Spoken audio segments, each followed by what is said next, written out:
पकड़ाकर विदा कर दिया जाता है। मस्क जैसे ही विदा होते हैं, सरकारी पदों से मुक्त होते हैं, आते ही ट्रंप के खिलाफ मोर्चा खोल देते हैं और बिल को निशाना बनाते हैं बिग बिलियन बिल को, बिग ब्यूटीफुल बिल को। और ये जो बिग ब्यूटीफुल बिल है, इसको निशाना बनाया जाता है ताकि अमेरिकी लोगों के अंदर एक पॉजिटिव सेंटिमेंट खुद के प्रति क्रिएट किया जा सके कि देखो ट्रंप कितना बेकार आदमी है।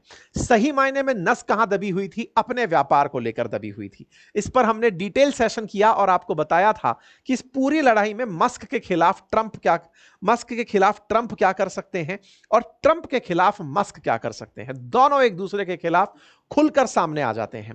ट्रंप अपनी तरफ से केवल एक ही बात बोलते रहते हैं कि यार ये जो बिग बिलियन बिल है, इसके बारे में मस्क को पता था, लेकिन पता नहीं वो इस तरह से बवाल क्यों काट दिया। उधर मस्क कह रहे हैं कि मुझसे कभी डिस्कस नहीं हुआ था। दोनों एक दूसरे के ऊपर झूठा होने का आरोप लगाते हैं, दुनिया देखती रहती है। लेकिन इस बार ट्रंप की वास्तविकता में नब्ज पकड़ में आ गई थी। कैसे? देखिए, दुनिया में अगर आपने भी देखा हो तो हमारे देश के अंदर भी प्रधानमंत्री हो, नेता हो, विपक्ष के नेता हो, मंत्री हो, इन सबको मीडिया की जरूरत पड़ती है कि मीडिया इनकी बात को कितना अच्छे से पहुंचा पा रहा है। वो चाहे कोई सा भी रूप हो, चाहे सोशल मीडिया का रूप हो, प्रिंट मीडिया का रूप हो, डिजिटल मीडिया हो, सब तरह से सबका कंट्रोल मीडिया पर नियंत्रित करने का वो होता है। दुनिया में जो ऑथराइज्ड मीडिया का सोर्स सबसे ज्यादा प्रूवन है इस समय पर, वो ट्विटर है। उस पर सरकार की तरफ से पहले सबसे ज्यादा जो सूचनाएं आती हैं वो ट्विटर पर आती हैं और ट्विटर को कंट्रोल करते हैं मस्क। उन्हें यह समझ में आ गया, ट्रंप को यह समझ में आ गया कि मेरा कोई भी नैरेटिव नहीं चलेगा अगर मैं मस्क से झगड़ लिया। इस पूरी कहानी में मस्क ने जैसे ही एप्स्टाइन फाइल का जिक्र ही किया था, ट्रंप की सांसें उखड़ गई कि यह मामला तो पूरे टाइम ट्रेंड पर चला सकता है, इलॉन मस्क में इतना पोटेंशियल है। साथ ही साथ में ट्रंप अपनी तरफ से मस्क को दबाने का भी प्रयास कर रहे थे। असल में होता यह है कि आप अपने विरोधी को उस हद तक दबाने का प्रयास भी कर रहे होते हैं जब तक वो सरेंडर ना कर दे। लेकिन यहां पर ट्रंप और मस्क की इस तनातनी में दोनों ही अपने अपने मोर्चे पर दबा के काम कर रहे थे। मस्क केवल इतना ही कर रहे थे, एक ट्वीट मारकर छोड़ देते थे, इसके बाद इनमें कुलबुलाहट पैदा हो जाती थी। इनको क्या पता था इनको मस्क की कौन सी नस दबानी थी? ये चाइनीज नस दबा देते थे कि बेटा तुम्हारा ध्यान पूरी तरह चाइना पर है। ये चाइनीज नस दबा देते। जैसे हाल ही में क्या हुआ कि अमेरिका में 2 चाइनीज छात्र गिरफ्तार हुए।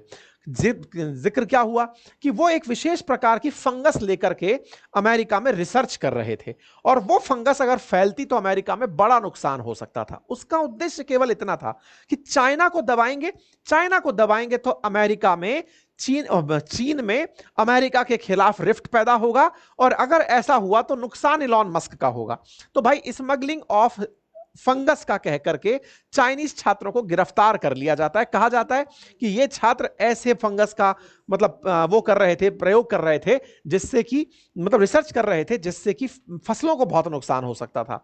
खैर कोई बात नहीं, चाइनीज छात्रों को नुकसान, चाइनीज छात्रों को ना पढ़ने देने की धमकी, कुल मिलाकर मस्क के खिलाफ चाइना को ले जाकर ट्रंप बढ़िया से खड़ा कर रहे थे।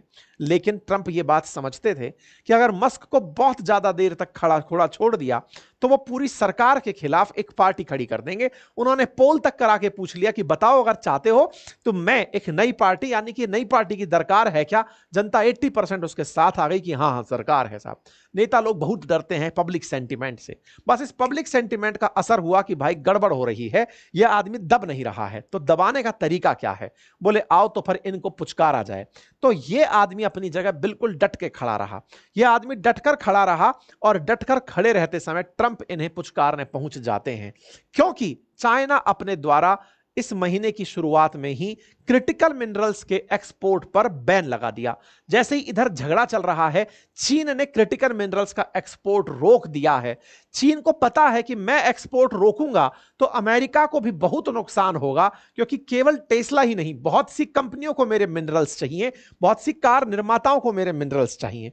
बस इस मिनरल की रीच को चीन ने जैसे ही रोका, तत्काल प्रभाव से अमेरिका सरेंडर होने की तरफ आया और यह तुरंत जाकर शी जिनपिंग के साथ बातचीत करने को तैयार हुए और कहा कि भैया बताओ आखिर चाहते क्या हो? आखिर चाहते क्या हो? यह बात शी जिनपिंग और ट्रंप के बीच जो टेलीफोन पर हुई वो आपके सामने फिलहाल इस समय की सुर्खी बनी हुई है, जिसमें दोनों ने तय कर लिया कि अब हम रेयर अर्थ मिनरल प्राप्त करते रहेंगे चीन से भी, चीन के छात्र अमेरिका में पढ़ने आते रहेंगे, साथ ही साथ अमेरिका में चीनी सामान पर 55% से ज्यादा टैरिफ नहीं लगेगा। ये सारी बातें दोनों के बीच डील के फॉर्म में निकल कर आ गई हैं। इधर की तरफ ये बात निकल कर आती हैं, उधर टेस्ला के मालिक अपनी तरफ से रिग्रेट कह देते हैं, कहते हैं कि देखिए मुझे बड़ा दुख हुआ, ये दूर तक बात चली गई थी, मैं अपने पुराने ट्वीट डिलीट करता हूं। इन्होंने एप्स्टीन फाइल वाले ट्वीट डिलीट कर दिए और इस बात पर दुख व्यक्त कर दिया कि मैंने कुछ ज्यादा ही लड़ाई में कह दिया था। अब पब्लिक के अंदर सिंपैथी पैदा करने का प्रयास है। जेडी वेंस एक ट्वीट लिखकर कहते हुए पाए गए हैं कि भाई देख लो, इलॉन मस्क ने जब से डोजी संभाला है उनकी खुद की नेटवर्थ 25% कम हो गई है।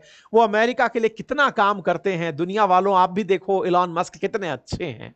तो मस्क बहुत अच्छे हैं। इस पूरी दुनिया में खेल पैसे का है बाबू भाई, व्यापारिक हितों का है। जिसके व्यापारिक हित जिसके साथ जितना बढ़िया से सेटल होंगे वो उसके साथ वैसे ही व्यापार करता चला जाएगा। उम्मीद है कि इस मौके की दुनिया को आपने भी बेहतर से समझा होगा। आप अपनी राय अवश्य कमेंट बॉक्स में हमें बताएंगे कि आप इस विषय पर क्या सोचते हैं। फिलहाल के लिए इतना ही। जानकारी पसंद आई हो तो साथियों से साझा करें। चैनल पर नए हैं तो चैनल को सब्सक्राइब कर